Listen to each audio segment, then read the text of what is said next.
Salut, c'est Amandine. On se retrouve pour la dernière vidéo du M-Châssis. On attaque de suite, comme à chaque fois. Donc là, j'en suis au montage des supports d'amortisseur. Sur en plastique, hein, rien d'exceptionnel. Ceci dit, comme le reste de la voiture, ça se monte plutôt facilement. Vous remarquerez qu'à l'arrière, il y a deux rotules sur le dessus de chaque côté en fait. Je pense que c'est en fonction de l'empattement qu'on choisit. Pour le 225 et 238, on va être sur les rotules arrière, et pour le 210, on va être sur les rotules avant.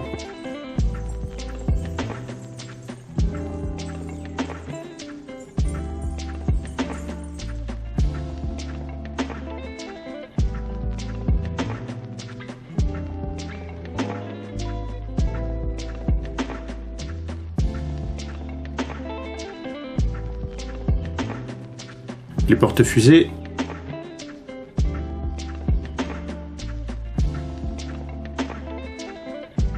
et étriers.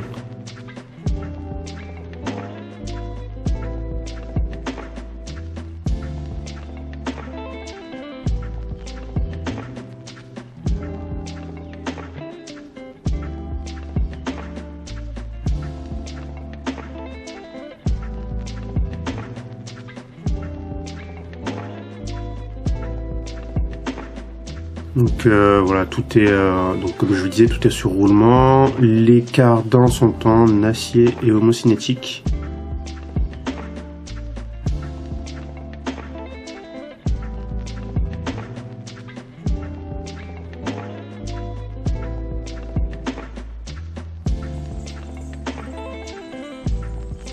Toujours pareil, ça se monte tout seul, il y a toujours pas de piège. Les roulements sont bien serrés dans leur portée. Il n'y aura pas besoin de bricoler ça.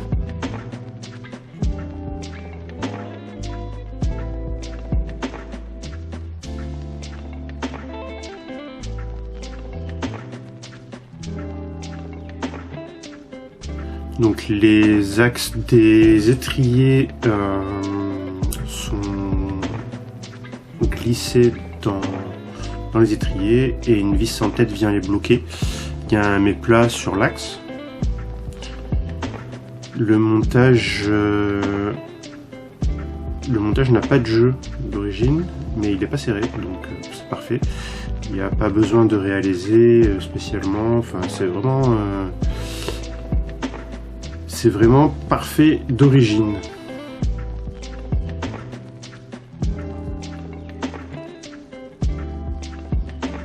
Là, on peut voir que la barre anti-roulis fonctionne bien. Encore une fois, d'origine. Il n'y a pas besoin de réaliser quoi que ce soit. Voilà. La seule chose qu'il faudra faire, c'est régler les serrages de la barre anti-roulis pour éviter qu'il y ait du jeu. Mais ça va, c'est pas compliqué. Il y a juste deux vis sans tête sur le dessus de la barre anti-roulis.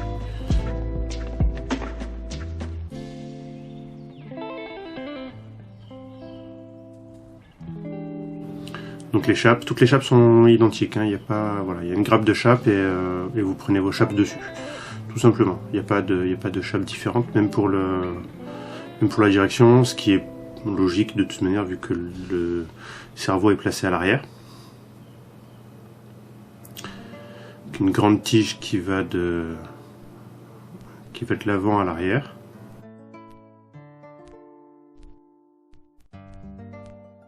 Le système de direction est placé au-dessus de la cellule. D'où les porte-fusées avant assez haut au niveau de leur fixation pour éviter qu'il y ait une prise de carrossage à l'enfoncement.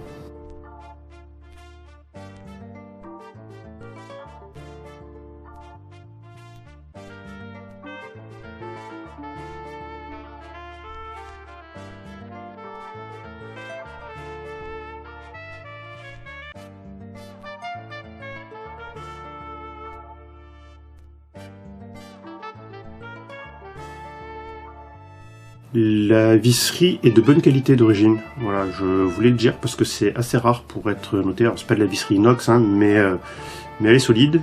Je n'ai foiré qu'une seule vis. Je n'ai foiré qu'une seule vis, voilà, sur toute la visserie. Et en plus c'est de ma faute parce que je l'ai prise de travers.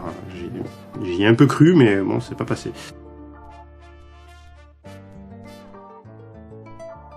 Voilà, la direction est très libre d'origine aussi, pas spécialement besoin de bricoler spécialement, faut juste vous serrer et c'est ok. Donc le cerveau c'est SPT 12 kg comme d'habitude. Alors c'est un cerveau taille basse, mais un cerveau taille standard passe sur le châssis. Voilà, je tiens à le préciser. Je regarderai si je peux mettre mon récepteur sous le cerveau, ça peut faire gagner un peu de place. Je pense qu'avec les récepteurs type CR3P et FlySky GT3C, enfin GT3 en tout cas, ça doit passer. Après, sur le récepteur de FS7 est un peu plus épais, donc je ne sais pas. Voilà, je vous dirai ça, je vous montrerai ça. Dès que j'aurai fini le montage de l'électronique, c'est la seule chose qui me reste à monter sur la voiture là à l'heure actuelle. Parce que monsieur m'offre pour mon anniversaire un moteur et un variateur, plus la peinture évidemment. Alors je tiens à préciser que monsieur s'appelle Gabriel, voilà. Pourquoi je dis monsieur? Parce que en temps normal il aime pas trop que je l'affiche sur les réseaux sociaux, mais il aime pas non plus qu'on dise mon mécano ou monsieur ou voilà. Donc monsieur s'appelle Gabriel, l'amour de ma vie. Et donc l'amour de ma vie m'offre pour mon anniversaire le moteur, donc ça va être un Rudog 13 Tour et demi. Et le variateur, ça va être un BL120 de chez Hobby-Wing, qui je pense ira sur la Cero en fin de compte, et je récupérerai le 60 ampères de la Cero pour le mettre sur le M-châssis, parce que comme j'ai pas beaucoup de place, je sens venir le problème technique, genre variateur bien trop gros pour le châssis. C'était presque calculé tout ça, mais pas vraiment. Pour les amortisseurs, bon bah ça se monte assez facilement, corps plastique, tout plastique, voilà, c'est pas équivalent à du Tamiya, on va dire, du Tamiya hydraulique.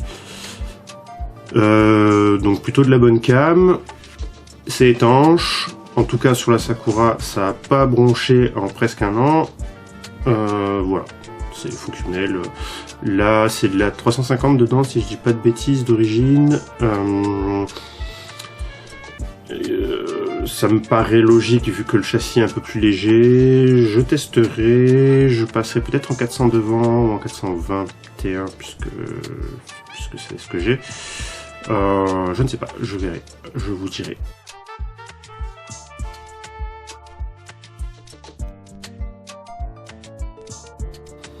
Donc le pare-choc en mousse.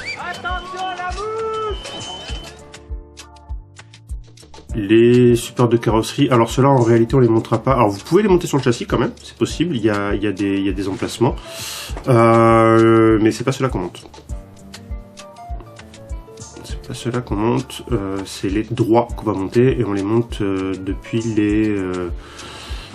les supports d'amortisseur. Il n'y a pas de horizontal vertical, là c'est vertical ou vertical, et tant mieux. Que du coup, hein, j'ai pas foiré ma carrosserie. Enfin, j'ai pas foiré la découpe de ma carrosserie parce qu'elle est pas encore peinte. Voilà, là, à l'heure actuelle, j'ai juste posé les masques dessus. Alors évidemment, je vous garde la surprise de la carrosserie pour la vidéo récapitulative, en facecam et tout ça, comme d'habitude, quoi. Et où on refera un tour de la voiture et où je parlerai des particularités que j'ai oubliées. Là on voit que sur la vidéo que j'ai déjà monté le support de batterie. Alors, je l'ai monté dans une position intermédiaire qui fait que une lipo standard ne passe pas et une shorty passe trop bien. Donc, je sais pas, il va falloir que je vois. Je pense qu'une lipo standard passe sur les positions les plus extrêmes. Ceci dit, je monterai bien quand même de la shorty. Je verrai si j'imprime pas, des cales pour mettre les shorties dans ce genre de support. Je sais pas, bon voilà, je pense pas qu'il y ait un gros bénéfice à mettre les shorties dans une cale qui va les tenir, parce que du coup on perd l'utilité de la shorty, c'est-à-dire le gain de poids principalement. Parce que la taille on s'en fout, hein. Enfin, je veux dire sur un dixième standard, la batterie passe en largeur ou en longueur, et en fin de compte sur les mêmes châssis, une batterie standard passe en largeur sans problème, donc on n'a pas réellement de problème de place, c'est vraiment une question de poids. Et du coup je sais pas si j'imprime un truc en nylon, en fonction de comment je l'imprime ça peut faire gagner du poids par rapport à comment dire, la cale plus la shorty peut me faire gagner du poids par rapport à une batterie standard 2S. Mais je sais pas à quel point, je sais pas, voilà. Bref, tout ça pour dire que je testerai probablement un support de shorty pour batterie standard, qui sera évidemment, et comme toujours, open source, parce que c'est la vie l'open source, que je partagerai sur Thingiverse comme d'habitude. Normalement, vous avez le lien en description de ma page Thingiverse. Si c'est pas le cas, vous cherchez sur Thingiverse Amandine Mello, vous cherchez Front Wheel Drive Traction OpenRC, vous allez forcément tomber sur ma page à un moment donné. Des tractions OpenRC, il n'y en a qu'une, c'est la mienne. Voilà, j'en suis pas peu fier. Voilà, je digresse pas plus que ça. Prochaine vidéo, le récapitulatif de la voiture complète. Vous y verrez la carrosserie et ma foi, ce sera pas mal. Et puis dès qu'on a une vraie voiture, on va en avoir 14 des miniatures à sortir, quoi. Ça va être l'horreur. Si on monte un kit tous les 2 mois et qu'on met 6 mois à acheter une voiture, on va se retrouver avec 1 milliard de voitures à commander. Mais bon, est-ce que c'est grave en soi? Je ne sais pas. Non, c'est pas grave en vrai. Bon allez, j'arrête de digresser. La bise à tous et à bientôt, hein.